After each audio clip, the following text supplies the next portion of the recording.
Hello and welcome back to more of the Great Ace Attorney 2 Resolve, where last time we finished up the first case of the game, which was the adventure of the Blossoming Attorney, and holy hell, it was freaking phenomenal. I really can't say for sure if it dethrones Turnabout Target yet, but it's up there with like top tier cases, so we'll check into the end of the game and see where we're standing. But for now, the agenda for today is going to be start up the second case of the game, which is the Memoirs of the Clouded Kokoro. But before we do that, we have something else to take care of, because if you recall, my intent is to use the costumes for at least a small portion of the second game, because the costumes, I mean, I pre-ordered the game, so I may as well use the pre-order bonus I got for pre-ordering the game. The costumes are not available for use in the first game. You'll notice it says that right down there. Outfits are only available for use in the Great Ace Attorney 2, so I couldn't use them until now, so we're going to use them now.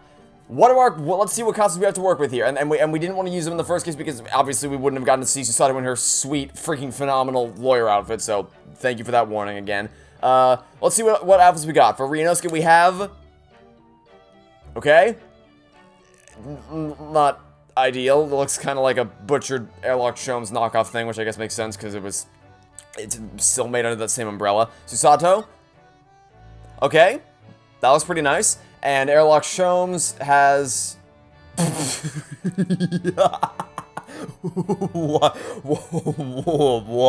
What is that? What the... Okay. Yeah, so, I'm gonna need you to wear that and only that for the rest of your life there, buddy. Okay. Okay. Alright, let's see how this goes, I guess. Anyway, without further ado, let's dive into the second case of the game, the Memoirs of the Clouded Kokoro. Let's do this. 20 chapters? Okay.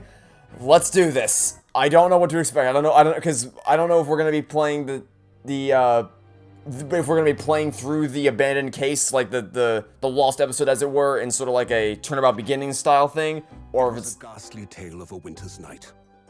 One of an invisible killer and a crime perpetrated on the pavement along Briar Road. As the victim lay at death's door, the mystery of just who had stabbed the young lady from behind had been resolved.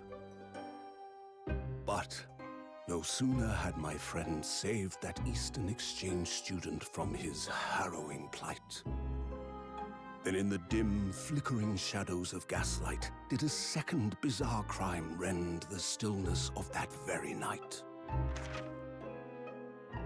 I dare say most can still recall the sensational headlines of the day.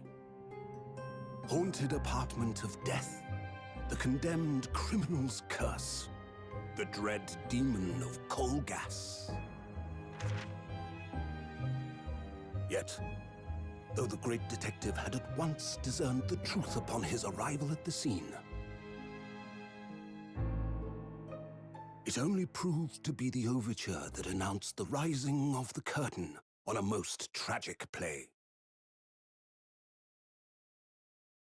okay then. Yeah, so I don't know what to expect. I don't know if we're... I don't know if we're actually playing through the abandoned case that we didn't talk about, apparently, or if we're playing through a case that's supposed to build on knowledge that was gained during that. I don't know what to expect here. We're just going to get into this. I haven't had to do your voice through this entire game so far. My name is Ryunosuke Naruhodo. I'm a fledgling lawyer just starting on my journey. 6 months ago, I arrived as a visiting student of law, having made the long voyage across the sea from the Empire of Japan to here, London, England. And on the way, in quite extraordinary circumstances, I made the acquaintance of a world-famous detective. Notice we didn't say great detective, just a world-famous detective. Currently, I reside in the attic of the detective's own lodgings, from where I run my legal consultancy of sorts. I've successfully defended a number of clients in Britain's highest court, the Old Bailey. But since a particularly grueling and unforgettable legal battle 4 months ago now, I haven't returned to the courtroom. In truth, I lost my right to return. But that epic trial was just one small part of an epic tale, a tale which was now about to awaken from slumber, thanks to a letter that arrived this morning from my homeland.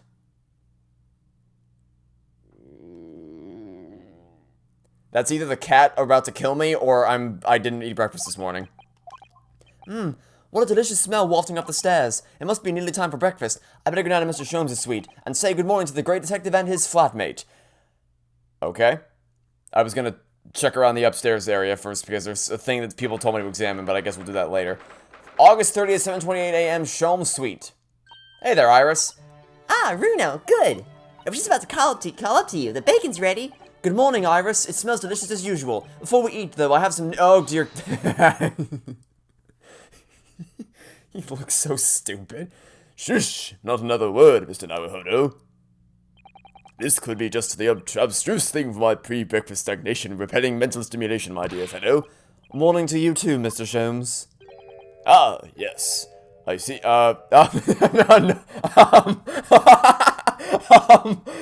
You good there, buddy? You want to maybe take a few steps back from the camera? You good? Okay.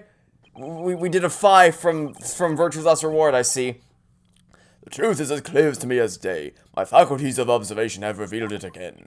Well, what are you talking about? You, Mr. Naruhodo, you have, this very morning, met with a surprise. Well, is that not the case? Really, my dear fellow, it barely warrants explanation. Firstly, your hair is particularly unkempt, somewhat reminiscent of a bird's nest. Secondly, you have neglected to fasten the third button of your jacket. Clearly, when considered together, these two facts point to you having been flustered this morning. Can I talk now? But of course. Though I don't look for admiration, you understand. Oh, yes, of course. The detective who prides himself as a great detective and who has stories written about him by his flatmate surely obviously is not in it for admiration. That's not a thing you're looking for at all. My hair always looks like this. It's been this way since I first met you. Oh, it has? And the button was ripped off last night, if you remember. By you. Hurley pulled your button off. That sounds like him. Ah, yes, I recall the incident now. It was after supper, was it not? I was still hungry, so I ate your button. As the evening advanced, I picked up my violin and began to play the wailing notes of a haunting tune. But then, to my utter dismay, the third string snapped. Why did it have to happen? Why? And so you took it out of my button? Little wonder, then, that in my vexation, I grabbed the first button I saw and ripped it from its proper place. Yeah, obviously, makes sense. You know, your favorite musical instrument broke, so what do? Rip the button off my jacket. Obviously, this makes perfect sense. Well, I'd like it back now, please. It's troubling me that I can't fasten my jacket. And it's troubling me that you expect me to know where it is. Somewhere thereabouts on the floor, one presumes. Yeah, why would I assume that you would know that you, the person who stole the button, would know where you hid the button? That's just silly. Helpful. What matters at the present time, my dear fellow, is simply whether or not my deduction was unerring.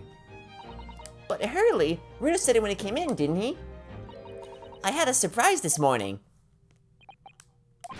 Ah, well, that really is a surprise. Oh, Airlock Sholmes. Never change. I mean, please do, but also don't. Yes, this man is the pride of the British Empire somehow. The famous consulting detective, Mr. Airlock Sholmes. There can't be a single person in the world who doesn't know his name. Not anymore, there isn't. Trust me, as soon as this character's name was leaked, everyone in the world knew who he was. Alright then, enough of this silly conversation. Come and eat this bacon before it gets cold. And I have a new herbal tea for you to try too. My latest special blend. And here we have Iris Wilson, Mr. Sholmes' lodger and companion, and now an orphan, a truly exceptional young girl who's the author of a highly successful serialization here in London. Yes, The Adventures of Airlock Sholmes is published in Rance magazine. So, Mr. Naruhodo, won't you put us out of our misery? What surprised you this fine morning? Well, I received a letter from Japan. Oh, from Susie, you mean? Was it? Really? That's right, and she had some rather startling news, in fact. Ah, intriguing indeed. You must tell us all about it over breakfast. Oh yes, what fun! Okay. Does someone want to tell me what the hell happened months ago in this mysterious lost episode of a case that no one's telling me about? For some reason. This is the letter that arrived from Japan this morning by International Post. Oh, how lovely! Look at Susie's beautiful writing. I wish I could read it. And how is your judicial assistant faring, may I ask? She's very well, thank you. In fact, according to what she's written, she actually appeared as a maybe don't document the crime you committed, but okay. Ah, really? Oh, isn't she wonderful? She is, but I also wouldn't be bragging about it, considering the fact that you're bragging about a crime you committed. A cut above your good self, my dear fellow. Oh, in case there's any room for doubt, what she did is obviously beneficial because she was able to get Ray off the hook, because for some stupid reason, the way this game's world works is that, as of this point in time, only men are allowed to serve as defense lawyers. So I'm not casting aspersions against her for what she's done, because obviously she saved her friend's life in the process. I'm simply saying, maybe don't brag about it in a documented letter that could easily be turned against you in a court of law. Maybe stay away from that. I've won cases too, you know. Apparently, Mr. Natsume appeared at the trial as a witness. Natsume. No, I don't recall that name. Of course you do. We helped the man twice, you know? And those 2 cases that took place on Briar Road 6 months ago, of which I've only played through 1, but, you know. Ah, the mustached twitchy man with the somewhat feline eyes and the mustache? He didn't have 2 mustaches, Hurley. Yes, who could forget those 2 cases? They made a very deep impression on me. Apparently you, since you said that you forget your cases as soon as you're done with them. Although I must confess, the details are a little hazy now. A very deep impression they made upon you, clearly. Okay. So, what was this startling news penned by Miss Susato? Do you remember the case of the haunted lodgings, Mr. Sholmes? Ah, yes, it's very interesting, you know. I don't feel entirely uncertain that a case of that nature did not occur. He's totally forgotten then. Anyway, in her letter, Miss Susato asked that we read over her case notes again and investigate further. Oh, it took place half a year ago? For what purpose? Because of something that Mr. Natsume said to her, apparently. He suggested that the real reason why she was called back to Japan so suddenly might have something to do with that case of the haunted lodgings. Oh? On Mr. Natsume's return to Japan, Mr. Sato's father questioned him about the case, she says, and something Mr. Natsume said appeared to trouble Professor Mikotaba, prompting him to send that telegram. Oh, that case, yes. It was very strange, wasn't it? Yes.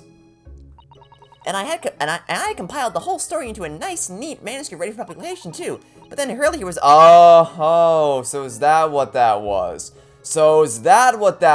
Ah, I see. And suddenly another piece of the puzzle falls into place. So the manuscript that they did not want to publish under any circumstances is telling the story of whatever happened in this mysterious lost episode of a case, I'm assuming. That story must not be published, you said, very mysteriously as well. Really? I said that? Are you sure? Do you perhaps know something about it as well, Mr. Sholmes? About why Miss Susato was suddenly told 4 months ago that she had to return to Japan? I doubt it, but if he does, we may as well find out. It's been 4 months now since we waved Susie off at Dover. It was such a shock, wasn't it? The way she just suddenly announced that she had to go back to Japan. Yes, it was quite a shock. Indeed it was, due to a telegram she received from her homeland, I believe. That's right, telling her to return urgently. Yes, because her father had passed. That is not what that letter said. No, it just said he was suffering from a high fever, the cause of which was unknown. He's not dead. But according to this letter, that news about her father's fever was just a ruse. A ruse? So Susie's daddy lied to her so that she'd make the voyage back home? Why would he do that? I have to admit, I have absolutely no idea, but she believes it's almost certainly related to the case of the haunted lodgings. Summoning her back to Japan so suddenly like that. I wonder what Mrs. Sato's father is hiding. Hurley, do you know what it's all about? Well, who can say? What? But you said... Please, I have engagements, my dear fellow. My calendar is quite surprisingly full. You're just useless. Like, why do you exist? And a stringent analysis of the matter would be excessive, I feel, even if I were quite at leisure. So, mend the fault of my absence, won't you, Iris? I'm pretty sure she does that even when you, whether you're here or not, she's already the person in charge of everything. I will, Hurley. Don't worry. See you later. Okay.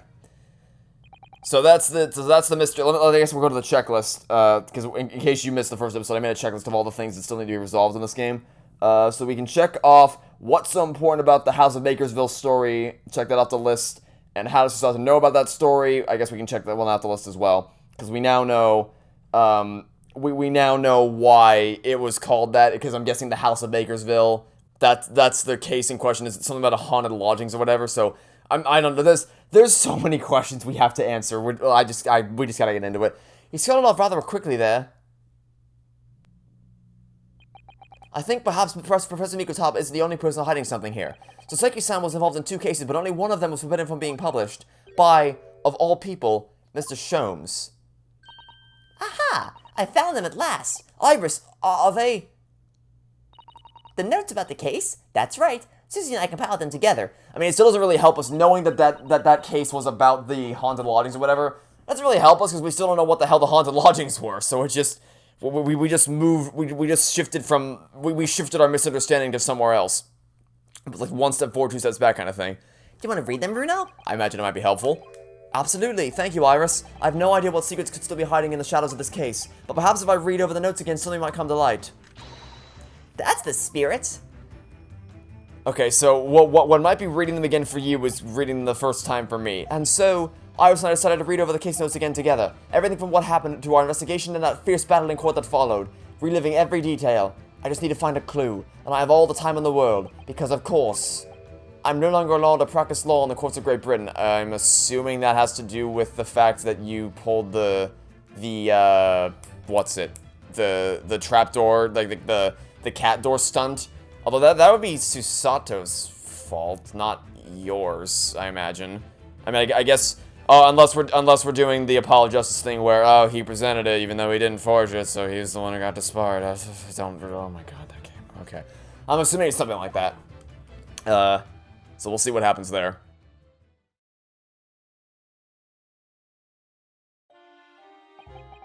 It was 6 months ago, a mysterious incident that unfolded on the wintry streets of London. Yep, trust me, I'm well aware of what happened in that abysmal case. A young woman was found lying on a snowy pavement of Briar Road with a knife in her back. Fortunately, her life was spared, but she was unconscious for several days following the incident. Yeah, we never really did get to know all about her, did we? The fog was thick and nobody saw her attack her, but by a cruel twist of fate, a visiting Japanese student was walking behind her at the same time and was duly arrested. That man was Soseki-san, and the man who effected his arrest was Mr. Sholmes. Believing in our compatriot's innocence, Susato-san and I decided to represent Soseki-san in court, and after a grueling trial of many twists and turns, we finally managed to prove his innocence. And turns out it was all straight up bullshit luck. And unluck, I guess. We received a telegram from Mr. Sholmes the following morning. The victim of the Briar Road regained consciousness, I'm guessing. Hurry to Bart's at once. So Susato-san and I summoned a hansom and headed immediately to the hospital.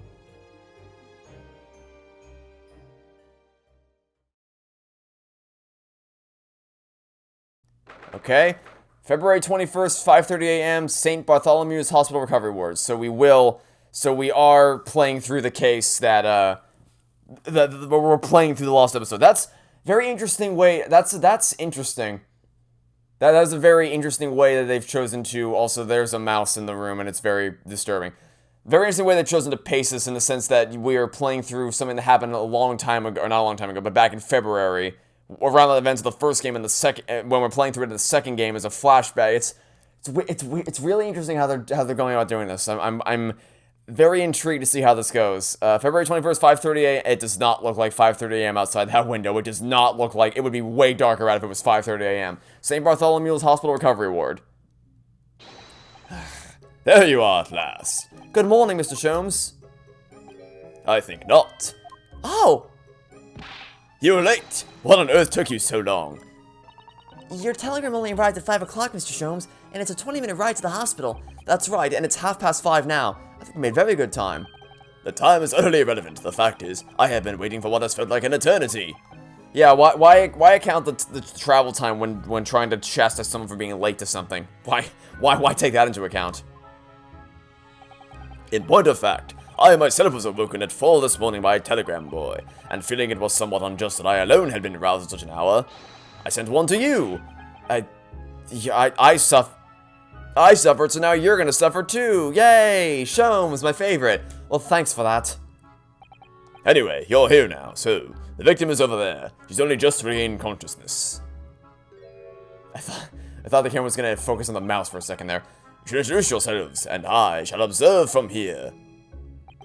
So that's the lady who was found on the snow-covered pavement with a knife in her back. Her name is... Ah, yes, here we are. Miss Green. Okay. Do we have to examine you to talk to you, I'm guessing? Good morning. Oh dear, she's looking at us. Hi there. Hello, Rinosuke Naruhodo from the Empire of Japan. Oh no, was it your knife that... Are you the man who... No, I'm a lawyer. And I'm Susato Mikotaba. Pleased to meet you. Oh no, was it your knife then? Are you the one? No, I assure you, I'm Mr. Naruhodo's judicial assistant. We heard that you'd regained consciousness and we wanted to come to give you our best wishes. Best wishes for me? Thank you. I'm Olive Green. I'm an artist. Well, no, that's not right, is it? What I mean is, I'm trying to be an artist. Well, what I really mean is, I desperately want to be an artist. Well, tell me what you really mean then. But the truth is, I don't have any talent. I know I don't. It's no wonder I was stabbed in the back. I don't think that's related, actually. Gosh, this young woman seems to bend over backwards to put herself down. Very self-deprecative, not a very high self-esteem person. Seeing as we're here, we should ask her about what happened from her perspective, I suppose. Sure. Why not? Alright, about the incident. To suddenly be struck in the back by a blade as you were walking along the pavement at the exact angle that needed to, with the exact amount of force it needed to, despite the fact that it wouldn't have been at either of those things, but, you know, why dwell on the past, I suppose? What a terrible experience you had, Miss Green. It was so cold that day and the fog was so thick I couldn't see a thing. That was 4 days ago now, I think. Is that right? Yes, that's right. I'm afraid you've been comatose all that time. But the case has been solved, hasn't it? Well, I've been here in the hospital, I mean. Indeed it has, my dear madam. But with no help from me, I assure you. Spectacularly, by none of I didn't even, I didn't even read that line. I'll be straight. I'll be honest here. I didn't even read that line. I did not read the second half of that text box when I was gonna make the joke of, with no help from me, I assure you, I did absolutely nothing in that case whatsoever. And then, sure enough, the line is spectacularly by none other than I, Sherlock Holmes. Mr. Sholmes, as you well know, it was Mr. Naruhodo's hard-working court that solved this case. And yours as well. Don't put yourself down there, Susato. Are you yet to hear what happened, Miss Green? Yes, I'm afraid so. A gentleman from the police force is supposed to be coming to film me in shortly. What could go wrong there? Oh, I see. Me coming round, seems to have made everyone friendly busy. I'm so sorry. I should never have regained consciousness. That's not, no, that you... God, first it was freaking windbag from the pawn shop. Now, maybe you should see someone. Like you do not have you don't think very highly of yourself. You're kind of like it's kind of actually depressing to see. Like I don't want you to put yourself down like this. You just I'm sure your art's great. It's their job to work. Their job is to work here. You don't need to put yourself down over this. Please, I don't like seeing characters like this. It just like stings in the heart. It's like, no, I just want what's best for these people. And then here they are. Oh no, we're all so relieved that you're on the mend, Miss Green. Really, we are. Unless your name is Sherlock Holmes, but whatever. With that kind of attitude, maybe her surname should be Blue, not Green. That was a joke. Please laugh. So, you're an artist, are you, Miss Green? Oh no, I couldn't possibly claim that. I'm a fledgling artist at best. If you're creating art, that means you're an artist. By definition, you are an artist if you create art. I mean, I'm a student of art, really, at the Thorndike Academy of Fine Arts. Oh my, an Academy of Fine Arts! Great Britain's such a wonderful country! Tell me, Miss Green, do you live hereabouts? In the hospital? Oh no, actually. I don't deserve it, but I have a little flat on Brixton Road. I see. How very interesting. Oh, no, is it? Brixton is some 10 stops away on the underground from here, and Thorndike Academy is a mere 3-minute walk from Brixton town centre. Does that matter, Mr. Sholmes? Perhaps not, but Briar Road is a far less salubrious part of town by comparison, dwelt in by those of inferior means, including the maleficent Mr. Mustache. Inferior means? I suppose Oseki-san does fit the bill. It struck me as somewhat out of the ordinary for a young fine art student to be walking in such a district. That's all. I mean, she can walk wherever she wants to. Maybe didn't we establish previously that there's great bookshops on that side of the town? So I don't know. Maybe she could have been wanting to go there or doing anything else on that side of town. There's no reason she couldn't have gone. Good God, Sholmes, what's this? She suddenly clammed up. Mr. Sholmes, you should be ashamed of yourself, prying into a young maiden's private affairs. Oh dear me, do forgive me. Life is all one big joke. I take nothing seriously. If you don't mind, I'm being discharged shortly, so I need to pack up my things. Oh, yes, of course. We won't keep you. Thank you so much, Miss Green. You have things to pack up? Weren't you brought here straight from the road? What things would you have to pack up? I doubt you'd have much, considering the fact that you were literally brought here in a state of where you were unconscious. I don't know what you'd have to pack, but... Okay.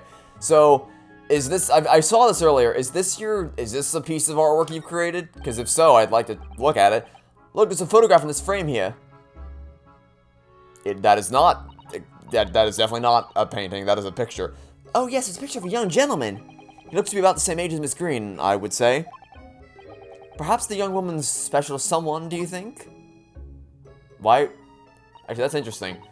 That's curious that she... Okay, now I'm a bit intrigued. So, she's been unconscious the entire time, and yet she... Because obviously she wouldn't have brought that there, so I'm guessing someone else brought that for her just to put in the... That's a little weird. Someone else brought the picture frame in there for her, even though she was unconscious. Because obviously it wasn't her, so she was unconscious. That's very interesting. My, Mr. Naruhodo, I didn't know you had a sense for matters of the heart. Not in the least. I sincerely said the first thing I thought of. Spoken as if having fondness for matters of the heart would be a bad thing. Is there a Mr. Narrowfather here? Mr. Narrowfather? Narrowfather now? Well, if you're looking for Naruhodo, the lawyer, that's me, but... Ah, Mr. Narrowfather, good. This is for you. It's a message from Mr. Saucy Nutmeg. Yeah, that's a name. Mr. Natsume sent me a message? To me? But why would a policeman be delivering a message from Mr. Natsume? Exactly, what's going on? What's a Scotland Yard constable doing playing delivery boy at this time in the morning? Ah, what are you waiting for? Let me see that. Oh, Well, this is most unexpected. Is something wrong, Mr. Sholmes? Is something wrong, Mr. Sholmes, he says? Have you not seen this? No, I haven't. You just ripped it out of my hands. How could I have? It would seem that London's criminals have no intention of letting the great detective rest. What do you mean rest? You didn't do anything in the last case. You did approximately diddly-do. What do you mean rest? A new case call. Rest implies you'd have work to take a rest. Also, I keep bumping the damn mic. A new case calls, a case of murder no less. We must depart at once. Murder? Call a cab. Time is of the essence. But the trouble is, we've yet to read Mr. Natsume's note. I was thinking we ought to pay him a visit to the lodgings once we did. That would be entirely convenient. Convenient? What do you mean? It's all here in this note, my dear fellows. The murder we must investigate took place in Mr. Mustache's lodgings. Wait, what? I'll hail a fiacre at once. I guess. It was only yesterday that Soseki-san was in court and we were dispelling doubts about his innocence. And now, the very next day, there's a murder at the man's own address? He may very well be the unluckiest man alive. Or so it seemed to us at the time, but we were soon to discover it was worse than we thought. The concept of luck and unluckiness is just destroyed for me forever. February 21st, 7:18 a.m., Mr. Natsume's lodgings, ground floor. Oh, dear God. Wait, is that the guy that we saw in the last... That's the guy that's the guy we saw, right? That's the guy with the purple getup that we saw in the fourth case of the last game that we didn't learn his name. What on earth? Oh my! The gentleman is deceased without question. He's dead. Locum student, Mr. Naruhodo Esquire. Mr. Natsume. Oh, why? Why is this happening? I've only just got out of court yesterday. I was finally home after 2 days of misery, and then I wake up the next day to this. During the bridge to catch a one like this. Woeful, worm, without, wiggle. I see you're in high spirits again this morning, Mr. Mustache. Not the horrible airlock, Sholmes. Shoo, shove off, show yourself the door. I never invited you. Yep, I concur with this sentiment. Mr. Sholmes came here with us, unfortunately. That's not a compliment. That's like, yeah, we tried to get rid of him, but he just would not. We tried to kick him out the door, but he was a resilient little piece of shit. I'm quite sure I'll be able to help you, Mr. Natsume. Oh yeah, you mean like how we helped him last time? You remember how well that went? I'm entirely at your disposal, Mr. Mustache. What can I do for you? Leave? We'll start with that. We'll start with leaving. Hey, Gregson. Here they are already, the busybodies. Ah, Inspector Gregson. What a pleasant surprise. Pleasant, is it? It gives me heartburn every time I see your face at a crime scene, Sholmes. Ah, I deduce, Inspector, that your heartburn is a result of your excessive consumption of fried food. Good morning, Inspector. This is a crime scene. Don't you go touching anything. Or, good morning to you too, Sunshine. Well, there's a lot to digest here. Okay. So, I guess, first things first, who do we talk to first? Eeny, meeny, miny, we'll talk to the Inspector first, why not? So, Inspector, what was the victim's name? Who was he? Mr. William Shamspeare. Okay, so, I got a comment on one of the other videos, talking about, telling me how this guy's name was William. So, when they first wrote the comment, my brain immediately auto-corrected, like, in my head, I auto-corrected the comment to William Shakespeare, but apparently it was called William Shamspeare. Of course, yeah, great, okay. As you can probably tell, he was an actor. A bit of a dead loss as it happens, or just dead. Mr. Shamspeare. It was the landlord, old Mr. Garrett and the other lodger, Mr. Natsume, who found him. The fellow didn't rise at his usual hour, so Garrett got worried and kicked the door down. But doesn't Mr. Garrett have a bad leg? Yeah, you're right there.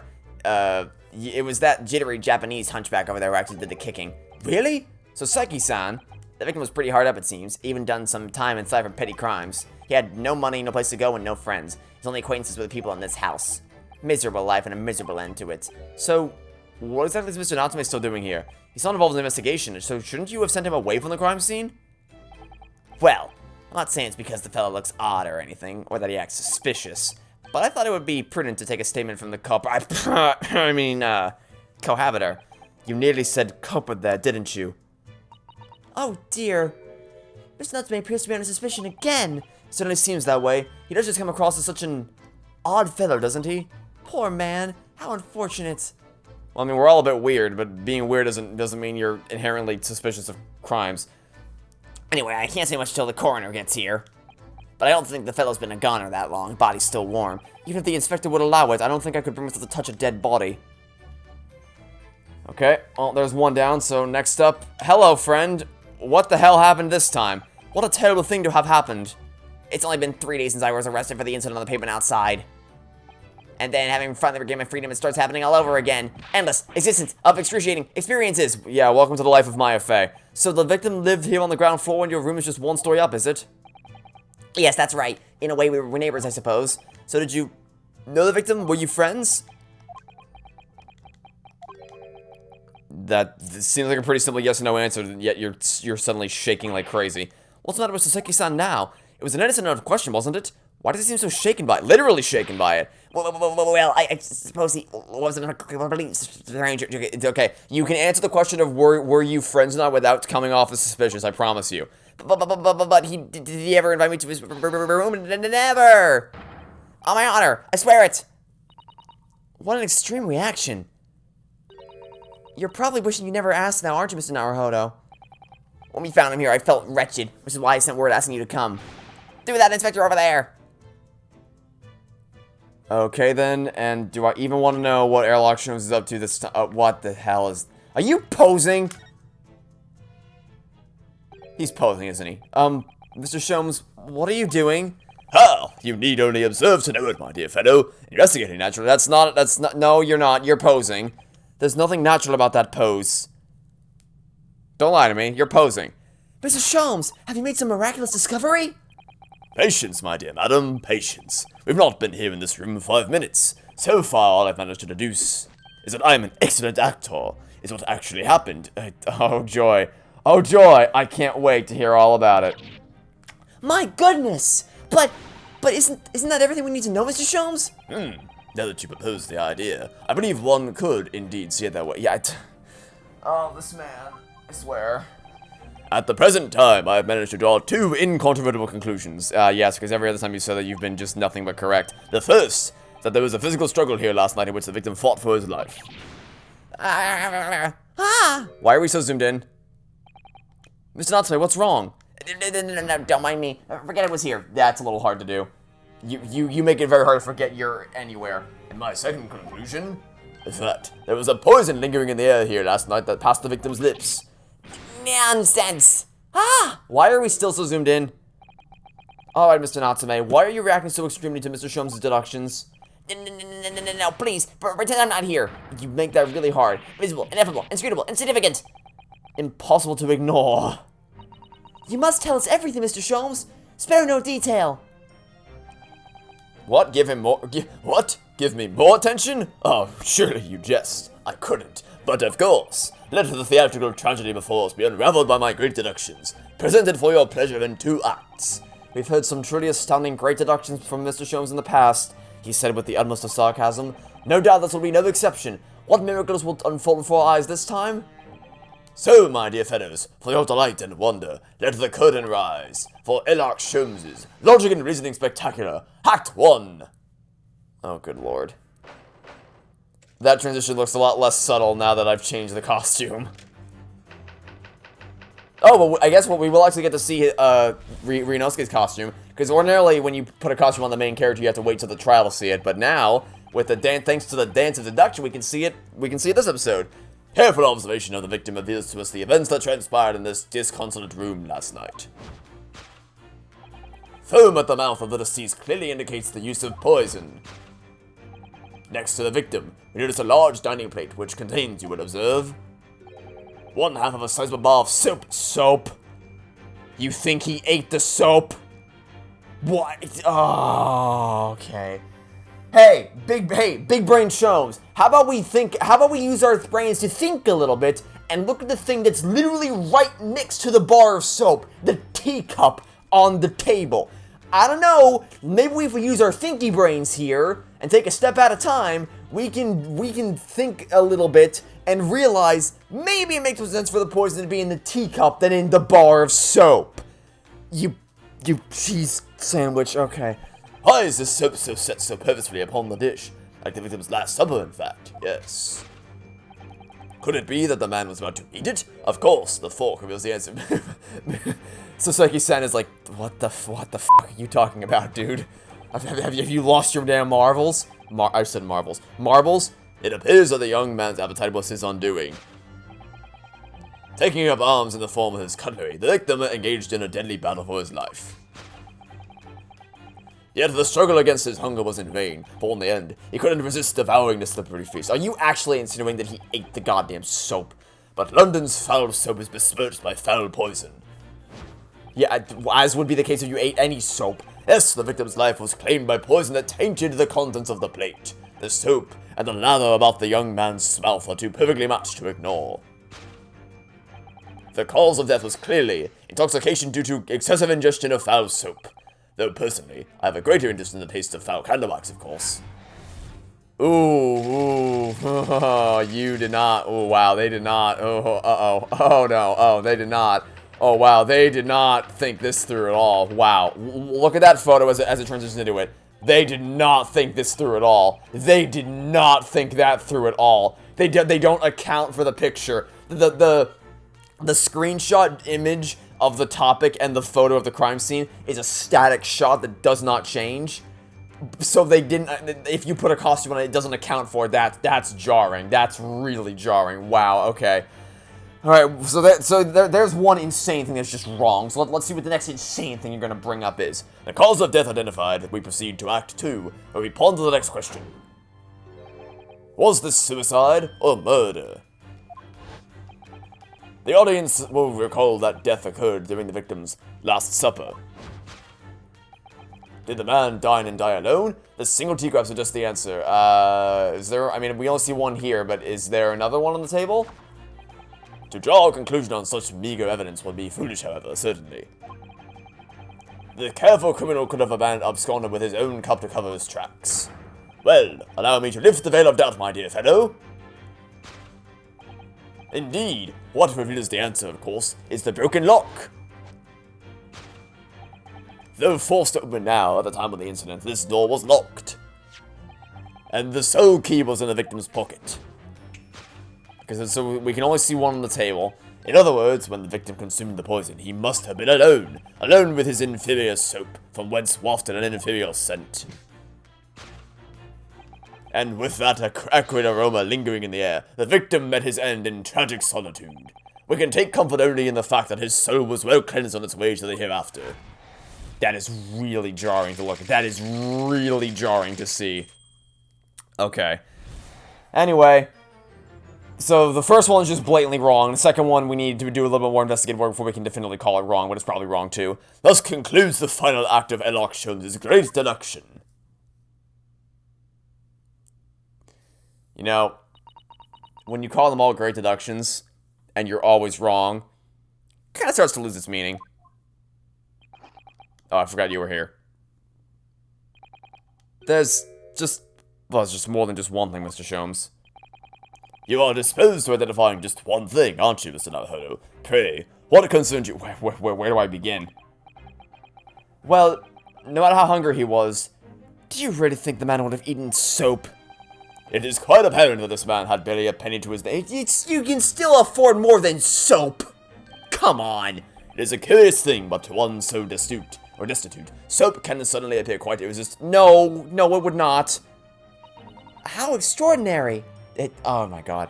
In truth, I have tried a little soap myself in the past. Oh, have you now? Well, that explains some things. You've eaten it, you mean? My dear fellow, it was some time ago now. My postulation was that it would cleanse my gut. I would say I'm surprised, but it's Sherlock Holmes. What do you expect? And did it? As I writhed in agony on the floor and split the contents of my stomach. Yes, I believe it did. The experience taught me a valuable lesson. Soap is quite poisonous. Oh, is it now? I could have told you that before you even bit into it. It has an unpleasant taste and leads to great discomfort. In summary, I cannot recommend it. Believe me, I wouldn't eat it even if you did. There's something that troubles me as well, actually. Oh, what's that? It's Mr. Natsume. Well, he's just always troubling. I couldn't help noticing him shuddering and quivering out of the corner of my eye. Almost as if Mr. Sholmes' deductions touched a nerve somehow. Nonsense! Well, that clenched teeth episode didn't last. I think, judging by Mr. Natsume's reaction, the great detective's deductions may need some gentle corrections in order to reach the actual truth. Yes. Mr. Sholmes' observations and deductions are sometimes a little too sharp, to put it generously. He has a tendency to hit the nail on the side of the head and drive it at an obtuse angle. When he does that, it falls to us to straighten things out.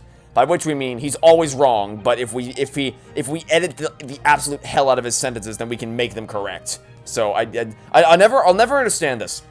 Because the example that I always use, because like what they said in the case 2 of the first game was, if we just change one word of his deductions, then I know we can make them correct, and you'll see his genius what it really is. So the obvious counter would be, okay, so if we said the Earth was flat, and then you said, okay, but if we just change one word, then he'll be correct. Like, yeah, you change the word flat to round because the Earth is round. That's a true statement. The Earth is round is a true statement, but what he said is incorrect.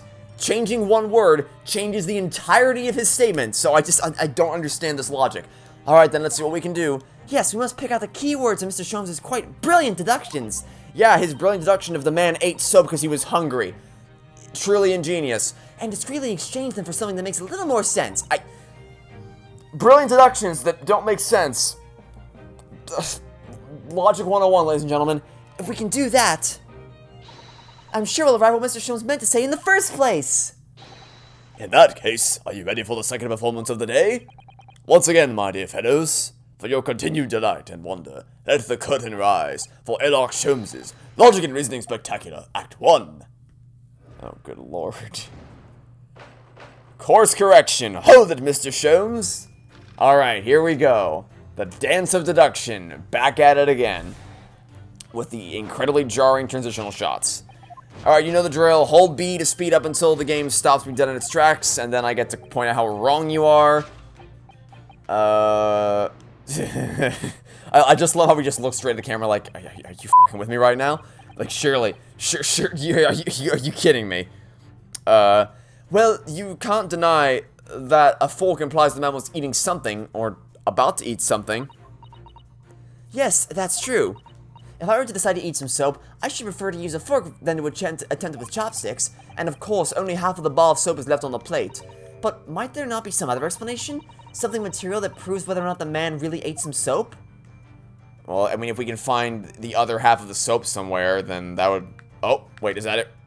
Oh, well, that was easy. Found it. Take that! fastest correction in the West. Alright, let's see Renosuke's costume. Ah, there it is. His looks cool. Oh, look at that. Look at it, it's so cute. Look at the little friend he has on his shoulder. That's so cute. Aw, little shoulder, little mouse friend. He's adorable. He's actually really cute. I mean, the costume itself is awesome, but look at the little mouse friend. He's so cute. Could it be that the man was about to eat it? Of course, the other piece of soap reveals the answer. It being the other half of the soap on the table. In short, the victim was not eating the soap at all. But it's obviously, really, for no depths of hunger could drive any man to attempt to eat soap, Despite the fact that you literally said the exact opposite not 1 minute ago. even I, with my unquenchable thirst of practical knowledge, took only a single bite. But that begs the question of how the man was poisoned, because there's no sign of any food on the table, but there is a Teacup. An excellent observation, Mr. Naruhodo, and one that furnishes us with the answer we seek. And then we speed up again, because I'm guessing, oh, well, that was fast. Mr. Sholmes is still pushing the soap argument then. Perhaps he's suggesting the man licked the soap rather than ate it. If soap in London is that poisonous, I don't think I want to be washing my hands with it. But there are no signs of any food in this room at all. Of course, food isn't the only thing that passes people's lips, is it? Wow, could you be any less subtle with that? Yeah, I got it, teacup.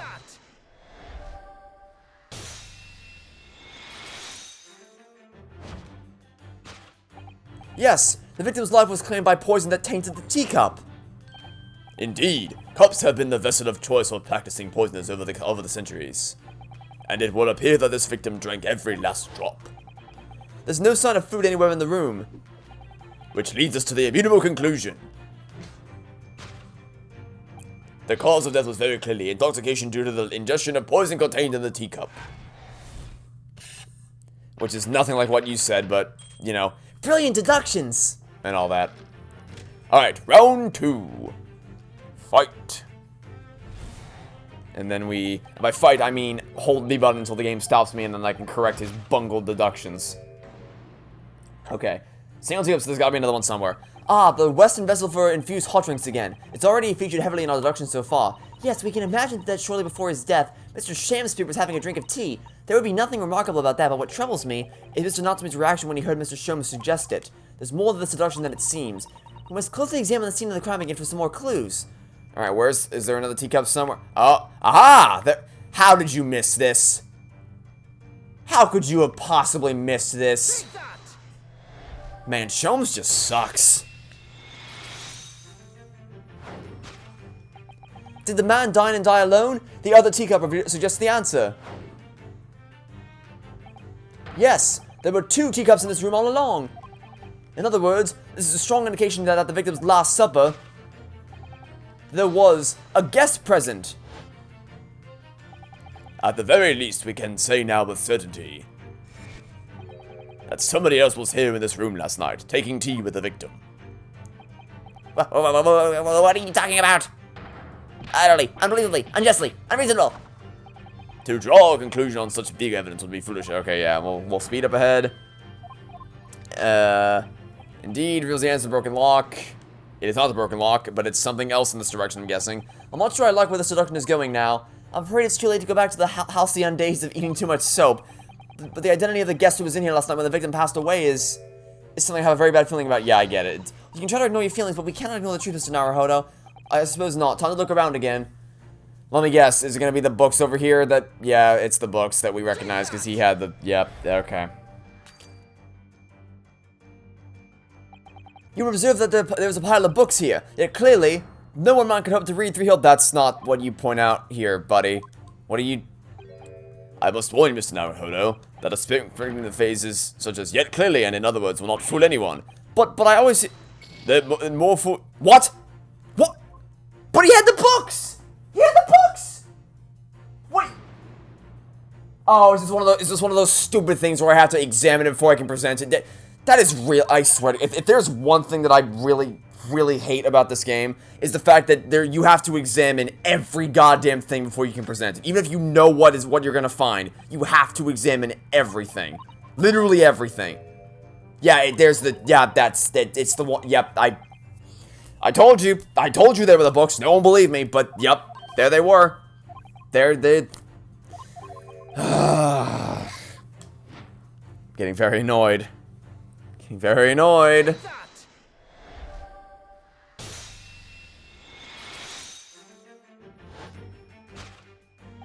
Indeed, what reveals the answer, of course, is the pile of familiar books.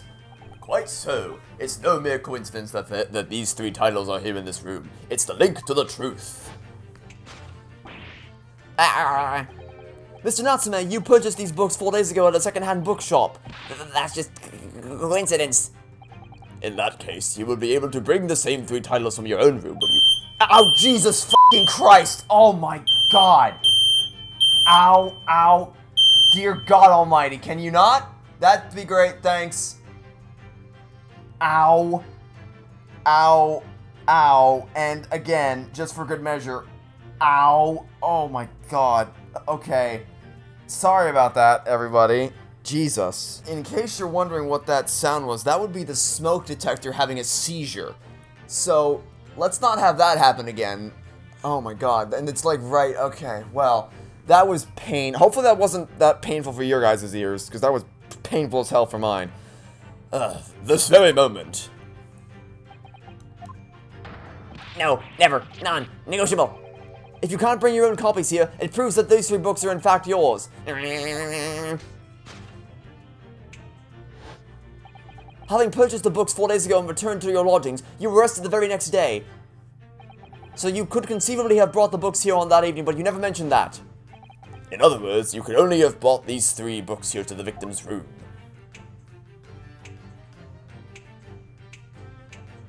Okay, what's with the snapshot animation or the stop motion thing?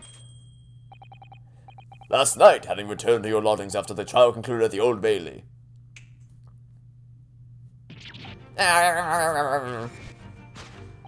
In short, there's only one possible conclusion. The victim died here in his room last night as a result of poisoning. And that same night, the victim had a visitor. And that visitor... I love that little mouse on his shoulder. Was you, Mr. Soseki Natsume! I mean, we know we didn't do it because he's still around for the start of the game, but, you know, a deduction nonetheless. Thus concludes the final act of Edlock Sholmes' great deduction. With my costumes that I instantly can change at the snap of my fingers. Okay, well, our first dance deduction of the game. Solved without a hitch. Well, I mean, not without a hitch, because we had that stupid freaking, oh, you gotta examine it first thing, but, you know, putting that aside, of course. Not again, not again, not again. Not again! Well then, Mr. Natsume. It would appear you're gonna have to accompany me down to the yard again. But wait! Hold your horses! Yes. Door! Key! Locked! Entry! Exit! Entirely impossible! He's so flustered he's being even stranger than normal. What, you think that's an alibi? You could have just made a copy. What? You live in the same building after all. You'd have had plenty of opportunity, I'm sure. Misery me! Sorry, sir. You'll get your chance to give your side of the story later. No, he won't. The facts speak for themselves, Mr. Mustache. You horrible airlock Sholmes. He really has found himself an arch rival now, hasn't he? Come on now, no dilly-dallying. Outside, there's a carriage waiting. Welcome, student Mr. Naruto Esquire. I never imagined I'm in this position again, but you have to help me. Don't worry, we'll help you in your trial. Don't worry, we got your back. To infinity and beyond, we got your back. Alright, I understand. We'll come to your cell later and talk about it. And one more thing. Oh, yes? My poor little kitty cat. Please give him his breakfast for me. Okay, sure. I guess we're cat sitters now. And so, his evil curse still apparently unbroken, Soseki-san found himself once again the prime suspect in a case of murder. As per usual, thanks to the incriminating deduction of the great detective. And technically our fault, because we're the one who actually... As far as he's concerned, he deduced that it wasn't him, but we're the ones who actually nailed him for it, so it's technically our fault. My dear fellow, that honor belongs to you. I like how I always say something without reading the text. Like, usually my eyes just drift around the room whenever I talk like that. Because I don't want to read ahead and get lost in thought, so I never read it right out of the gate. And then I actually look at the text box like, oh, it's exactly what I was talking about. Great! Well, at least that means Inspector Gregson's no longer here. We can examine the crime scene in more detail now. Yes, that's right. And of course, what? Have you forgotten what the inspector mentioned before? It was the landlord, Mr. Garadeb, who discovered Mr. Shamspear. Ah, Mr. John Garadeb, yes. I expect we could find him in his sitting room on the top floor as usual. Right, we must remember to go and talk to him later then. Okay, so now we can actually get a better look at what's going on with the crime scene itself. Okay, so the first thing I want to check is, what is this? Is this the... No, because the soap is over here, so what is this supposed to be? What's this? It looks like a part of an envelope, I think. Yes, I think you may be right. Is that significant? Well, it's a little out of place, perhaps. When you look around the room, there's no sign of a letter or the rest of the envelope in fact, is there? She's right. And yet here we have the torn off end of an envelope. It just strikes me as unusual. I agree, we better take this just in case. Torn off end of the envelope has been entered in the court record. How intriguing. Oh, the poor man. So young to die. Do you suppose it was a very painful death, being poisoned as he was? I don't know. All we can do now is hope that he'll be reborn to a better life. Yes, I suppose you're right. I wonder... Do you think that putting our hands together in a Japanese prayer will help a British soul? Sorry? I made sure I had a reference at the ready for just such an occasion as this, actually. You... what? This book is entitled The Beginner's Guide to Praying for the Departed, the British Way. Okay. I'll just reread it now. One moment. We don't need to... There's quite a spine on that book, isn't there?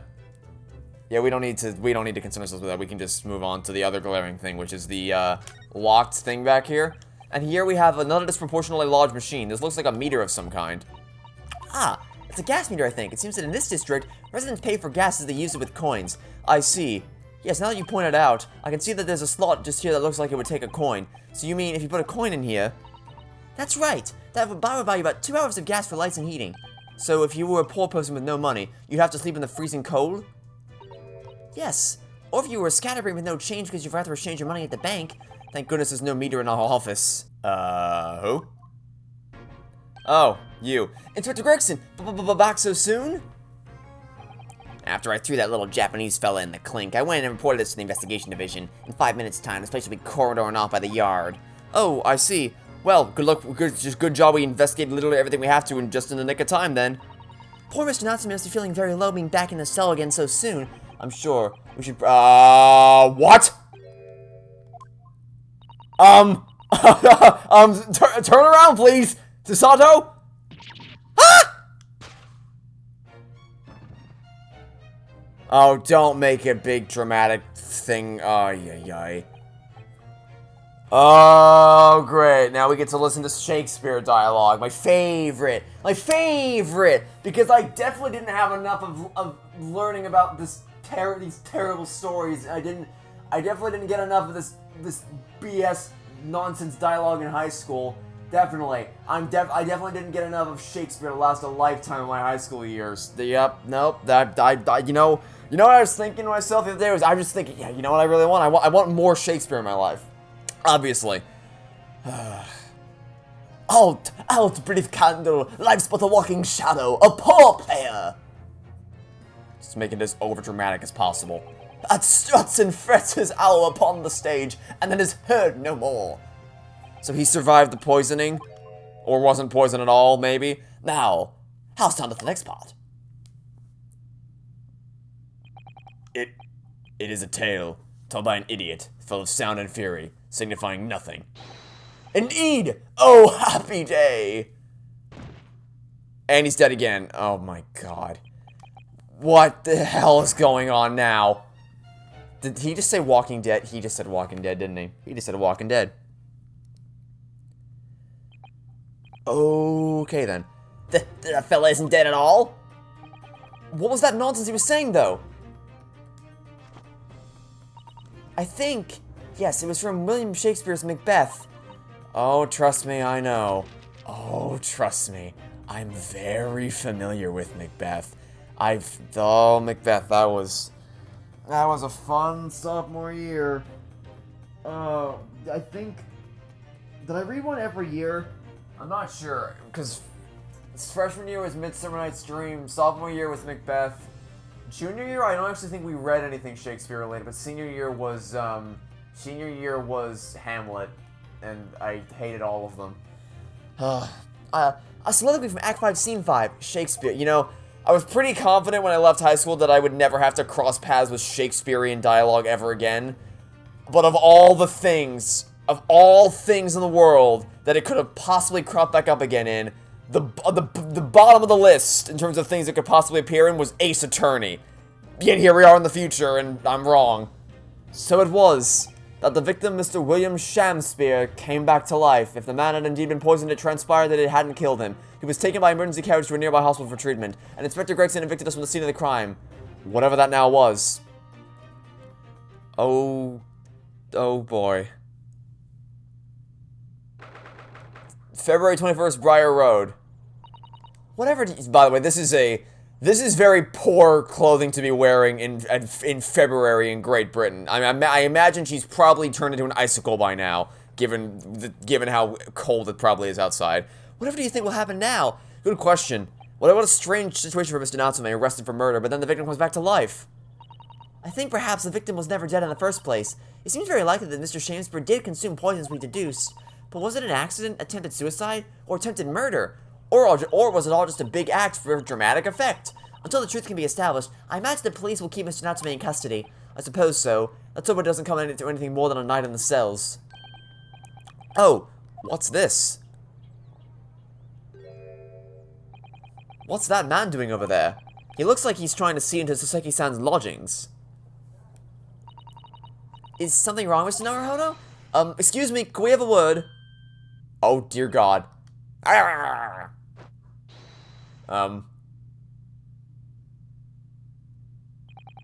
He just ran off.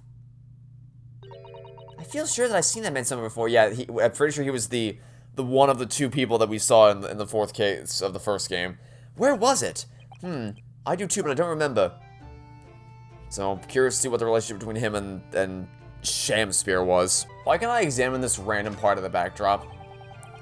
London's blanketed in fog again today, and the sky is covered in cloud. But if you look carefully in the distance, you can just make out the Crystal Tower being built. Ah, the Crystal Tower, yes. The centerpiece of the Great Exhibition that's to open in 6 months' time. Everyone's talking about the Great Exhibition of London at the moment, it seems. Well, it's to be the largest event of its kind anywhere in the world, with technology and scientists from all over. I can't wait for it myself! Foreshadowing. What? I didn't say anything. You think visiting students from the Far East like us will be granted entry? The last great exhibition that was held in London had more than 6 million visitors, it seems, and this time, the British are determined to make it an even bigger success to outdo the Paris exposition. I see. That's an incredible number of people, and with so many people expected to attend, we should easily be able to slip in unnoticed. There's always the honest approach of buying tickets to the main entrance, Mr. Naruhodo. Okay, so that's why that's there, is for the foreshadowing for the future. Am I supposed to be doing anything out here, or do I have to go somewhere? I imagine I probably have to move somewhere, right? Because there's nothing here to examine. Oh right, we have to go to the freaking Gyarados room, obviously. Yeah, because there's nothing to do. I thought it was just soft lock, or not soft lock, but I thought there was something I had to do with it that I wasn't. But no, I just have to. The answer was I gotta leave. February 1st, the Gyarados room. Here we are again, the eccentric landlord's eccentric top floor abode. We're here because Mr. Gyarados the one who discovered the incident this morning. Don't forget. Ah, you chaps, eh? Yes, good morning, sir. Thank you for your cooperation in court yesterday. It was quite a trial. As much for Gyarados as anyone, really. Came straight back here after all that business at the Bailey yesterday. Didn't expect to wake up to more bally nonsense this morning. I wonder if you wouldn't mind telling us, exactly what happened, Mr. Gyarados. Yes. I suppose you'd like to know all about that dead loss of an actor chap in the ground floor room? Those were exactly Inspector Gregson's words, weren't they? Okay. I mean, you could have remained sitting. You didn't have to stand up for us, but okay. Converse. It must have been a real shock for you this morning. I hear you discovered what had happened. Ah, well, a hopeless actor chap rises at 5 o'clock sharp every morning without fail, but at 5:30 this morning he still hadn't lit the gas. So I went down and knocked on his door, but no bally answer. And that's when you broke into his room by kicking down the door? Well, I called on that rum-looking Japanese chap to do the grunt work, of course.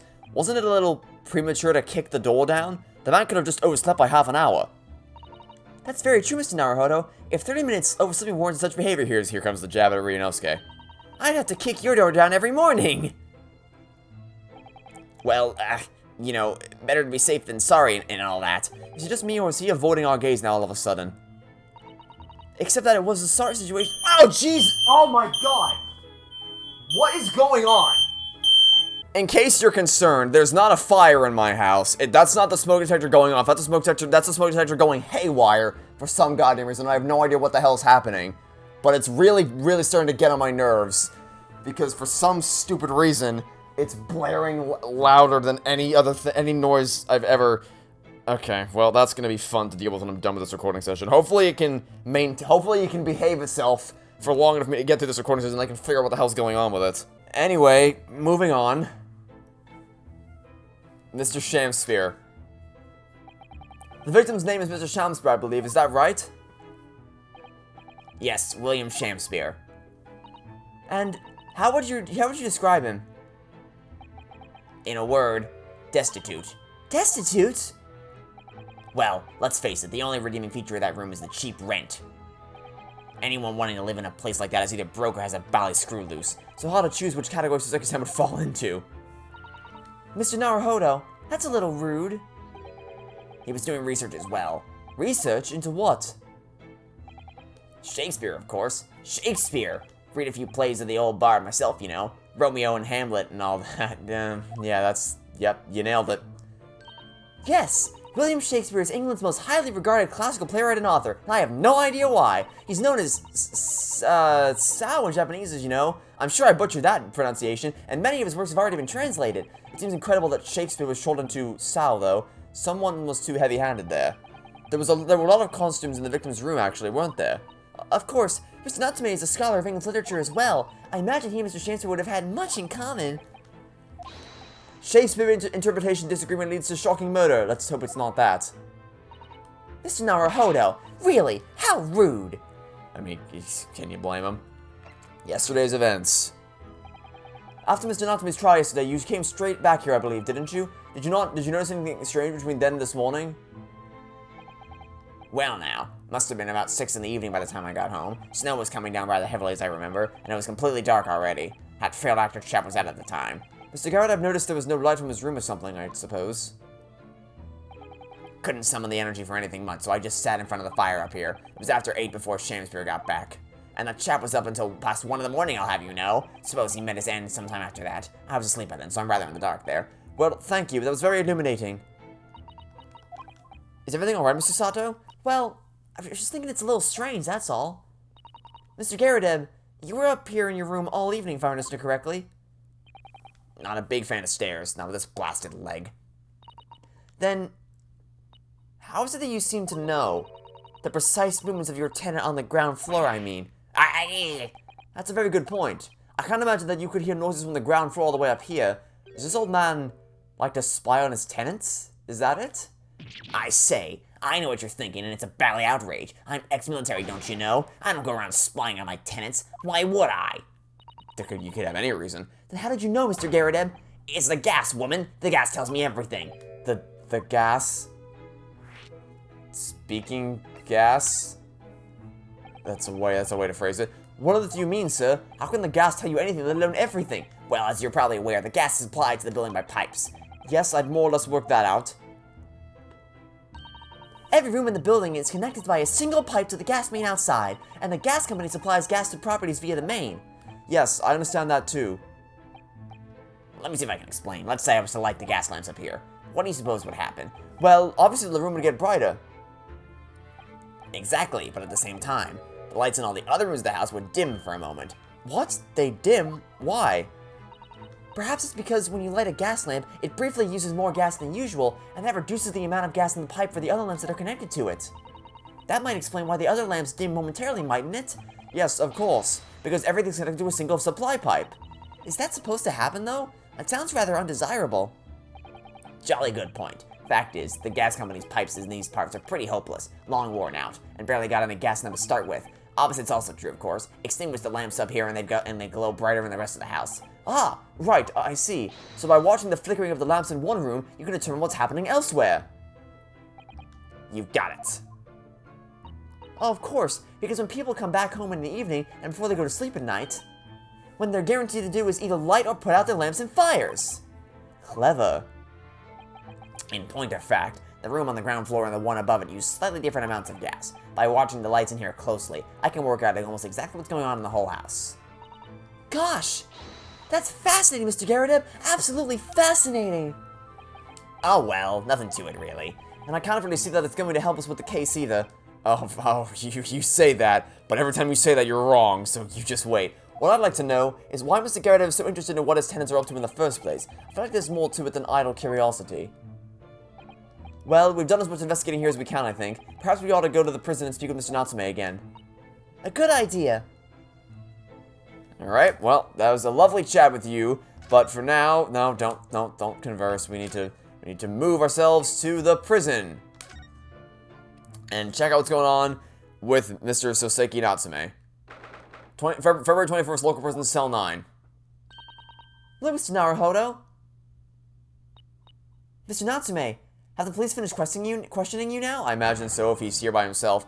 Locum student, Mr. Naruhodo Esquire. Oh, yes? What is he? Tell me. Is he a ghost? Is he here to haunt me? Let me guess, you're talking about Mr. Sholmes? He actually calls himself the Great Detective, Mr. Natsume. Not a ghost. What's the difference? But his diabolic deductions, they're not part of this world. They've left me. Ah, cursed. I'm cursed, I tell you. Well, that sort of hurts. Credit where credit is due, Mr. Naruhodo. You were heavily involved in the deduction, too. Yes, moving on. We have some wonderful news. Oh. The victim that we all thought was dead, he has come back to life again. Now, in the absolutely worst case, you could only be tried for attempted murder. That's great, isn't it, Mr. Natsume? It's terrible. Oh. I'm stuck in a cell, suffering from some silly wrong end of the stick. You did it, didn't you? Confess, you're a killer. Why the mustache? Constant questions. I'm sorry to hear that. Ah, that selfish shyster. Make up your mind. Are you dead or alive? If you were going to come back to life, why bother dying? Wickedly, wishy-washy, William. Okay. Well, it seems likely that Mr. Shamsky was never actually dead in the first place. Ah, yes, that might make sense. And I'm pleased that he's alive, of course. Oh, our lively debate last night was much fun. I'd be sad to think it was our last. Oh! Oops. Mr. Natsume, does this mean that you did see the victim last? I mean, we kind of already knew that. That's not exactly a big bombshell that was dropped. I'm not saying one other word. I demand to have a lawyer present. Soseki, you're so charming and lovable, but you're just you're such an airhead. Who do you think I am? Please, Mr. Natsume, we need to hear your side of the story. Oh, why am I cursed like this? Okay, what the hell happened? Can you tell us exactly what happened last night then, Mr. Natsume? There's nothing to tell. There obviously is something to tell. But Mr. Naruhodo Esquire, I'm eternally grateful to you for helping me with that accursed case yesterday. Okay, yeah. The case yesterday, whatever. The stupid rotating knife, I get it. It's done. It's over. Case that's in the past. We're focusing on what's happening right now, Mr. Soseki Natsume. The case that saw poor Miss Green hospitalized after she ended up with a knife in her back. It's hard to believe that was only yesterday. After the trial was over, I trudged my weary way back to my lowly lodgings. And that evening, past night it must have been, I visited Mr. Shamspeare. So you did go to the victim's room then? As we feared. I didn't do anything wrong. I'd never been to his room before. It was the first time. Then what made you decide to go? I bumped into him when I arrived back at the house. We got chatting and it developed into a discussion, but he had to go out, so I bade him farewell. That ties with what Mr. Garadev said. The victim went out and came back after 8. We met again later that evening at around 9 or just after, when I took him some nice tea I brewed as a gift. So it was you who brought the tea that had clearly been drunk at the scene then? And I suppose you were discussing the works of Shakespeare, were you? Yes, that's right. It's exactly right. Romeo and Juliet. Who was the stronger? It was a delightful debate. I'm sure. Such a stimulating subject, Shakespeare. Yeah, Shakespeare, the most stimulating of subjects to discuss. And the debate became very heated, so you slipped poison into Mr. Shamspeare's tea? No, never, not at all. Team Juliet won, and that was me. And when I left this room, that flamboyant fellow was fighting fit. I swear it, categorically. Okay, this is off to an interesting start. Mr. Natsume, you often say the same thing about yourself, I've noticed, that you have a cursed existence. I'm sure I mentioned this to you before, but I've been here in Great Britain for a year now, and in that time I've learned that there's no place for me. It can be very trying to live in a foreign land and adapt to the ways of another culture. There are foreigners everywhere I look, and they all stare at me, they all laugh. That's the impression I get whenever I go out. It makes me scared to leave my room. Which is, yeah, because everyone in this time period is just a racist piece of shit. Which is why I've become a recluse, but even in my room I find no respite for my fears. I've moved more times than I can remember, and then 1 week ago I moved into Briar Road. But why? I mean, why did you choose that place? It doesn't seem very comfortable. Because the rent is cheap. I have so little money it spoke to me. The rent? Obviously there's a reason why it's cheap, because the room is cursed. Cursed? Cursed how? The previous occupant, the man who lived there before I took the room, died there. Oh no! He was only a young man, but one morning he was found dead and no one could explain why. Surely no one would want to live in a room with a history like that. I didn't. When the letting agent recommended the place, I wavered. But I want books, and books cost money. A horrible history is a small price to pay. When I realized it would mean I could buy more books, I signed the lease like lightning. Brave or blinkered? After I moved in, I assumed he realized what I'd done. I realized how horrible that room's history really was. Gosh, was it really so awful? I think you might be a little superstitious about this, but okay. I hope I'm... Because the Ace Attorneys baited us before with like, oh, spooky, we're going into the haunted territory. The culprit floated off into the night, or the spooky monster from the Monsters Turnabout did the thing. Woo! And it's never acts as bad as it seems. It's always some kind of trickery and deception. So I've learned my lessons. We're not actually going down the route of a spooky monster did a bad. It's not going down the route of the spooky haunted ghost did a thing. It's gonna be something a lot more rational. So I have faith in this case. How did the room's horrible history affect you, Mr. Natsume? What happened? At first, it was just the feeling of beady eyes boring into my back, watching me. Do you think that might just have been your mind playing tricks on you? No, my mind doesn't know any tricks. It was someone else. It's been one long nightmare ever since I was given the keys to the place. A nightmare? You've been having bad dreams, you mean? Oh, the souls who died in that room leaned over me in my sleep and tried to strangle me. That really is horrible. And now that I come to think of it, it happened again last night, too. The very same night that Mr. Shamsbury was writhing in agony from the poison in his body. I was on the verge of being suffocated suddenly by those miserable spirits in my room.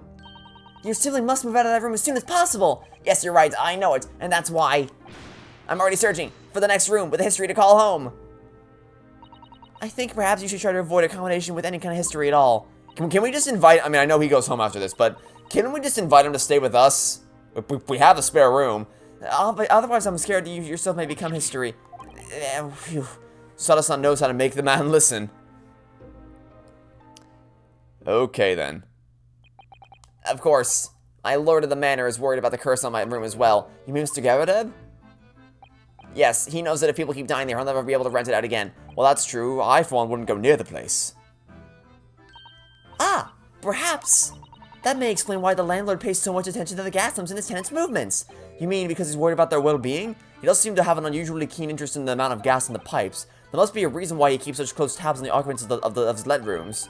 What do you mean he pays so much attention to the gas lamps? Oh dear, no! It's nothing to do with you, Mr. Natsume. Please, forget I said anything. Ugh. Maybe you should have tabled this conversation for after we left. Now you're talking about me behind my back as well. What's important is that Mr. Shamsbury isn't in fact dead at all. Once he's come around and he's able to tell us what happened, we'll be able to get you released. Yes, please. Oh, I do hope you're right. Excuse me. Inspector Gregson! I couldn't help overhearing what you just said, and on that note, I have some good news and some bad news.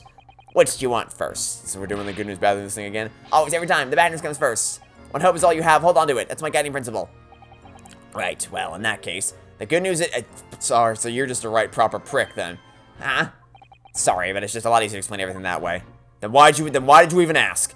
Yeah, exactly. Why would you have asked the question if... Oh, my God. As you might have heard, the victim, Mr. Shamsbury, was just unconscious. He's come round now. Yes, we saw it happen in all its terrifying glory.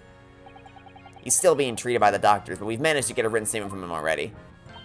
Oh, isn't that wonderful, Mr. Natsume? Oh, thank goodness. It's all over then. I can leave this somber cell.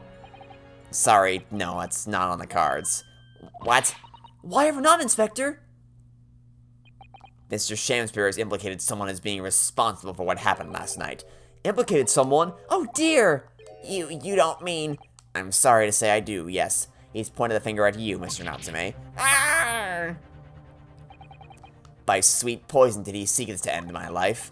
that wicked caitiff, Soseki Natsume. No! So I'm afraid you'll be appearing in court as planned. You'll be wanting to make the necessary preparations. Yeah, well, we're not exactly surprised. We kind of knew that we'd be headed down this route eventually. And so, once again, Soseki-san found himself having to take the dock in the Old Bailey. Whether his room was haunted or whether he was just terribly unlucky, I knew I had no choice. The following day, I would represent him in court, and do my utmost to break the curse that blighted him. To be continued? Okay! This case is interesting so far. Oh, wait, music. Give me that music.